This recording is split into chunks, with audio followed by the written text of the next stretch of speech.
তাদের দিয়ে কালকে আমাকে খুব গালাগালি দিয়েছেন। দিনরা আমায় গালাগালি দিলে আমার গায়ে ফোসকা পড়বে না, বাট যারা দাঙ্গা করেছেন তারা বুঝে রাখুন, আপনারা করছেন দাঙ্গা আর গালাগালি খাচ্ছি আমি। কেন? আমি কি আপনাদের কাউকে বলেছি কেউ কারো বিরুদ্ধে দাঙ্গা করুন?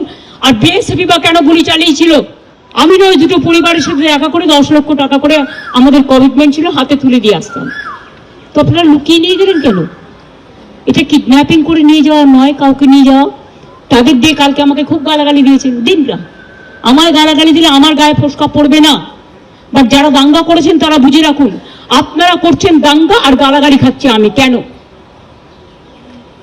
আমি কি আপনাদের কাউকে বলেছি কেউ কারো বিরুদ্ধে দাঙ্গা করুন? আর বিএসএফ বা কেন গুলি চালিয়েছিল?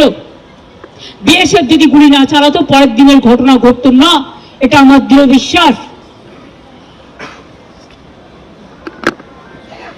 এবং যদি আপনারা বলেন দুটো মসজিদের ইমামকে ফোর্স করা হয়েছে, তাহলে এখানে কোনো একটা সেবাশ্রম আছে, আপনারা জানেন তিনি কি করেন, তার কি কীর্তি, তার কি কুকীর্তি, তিনি কিভাবে মানুষকে প্রভোগ করে, বেলডাঙ্গা থেকে শুরু করে একেবারে সুতি ধুলিয়ান সব। আমি কিন্তু প্রত্যেকটা কাজ জানি। আমাকে এত দুর্বল ভাবার কোনো কারণ নেই। এমন করি মাঝে মাঝে রাতে লাইট নিভিয়ে দেন।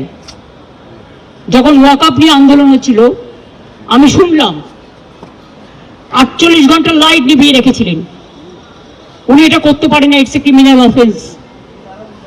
অন্ধকার করে দিলে, অন্ধকার করছেন কেন? মুখটাকে ঢুকিয়ে রাখবেন বলে, মুখটাকে লুকিয়ে রাখবেন বলে। অন্ধকার করা যায় না। যদি কোনো কুৎসিত ঘটনা ঘটে সেটা সিসিটিভিতে ওঠে। আপনারা কি লুকাতে চেয়েছিলেন?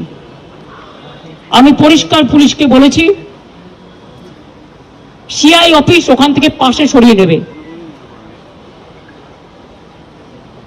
উনি তো সেন্ট্রাল প্রোটেকশনে আছেন, থাকুন, ভালো থাকুন, আমার কোনো আপত্তি নেই। আমি কারো ক্ষতি চাই না। ভারত সেবাশ্রম সঙ্গে দিলীপ মহারাজকে আমি শ্রদ্ধা করি।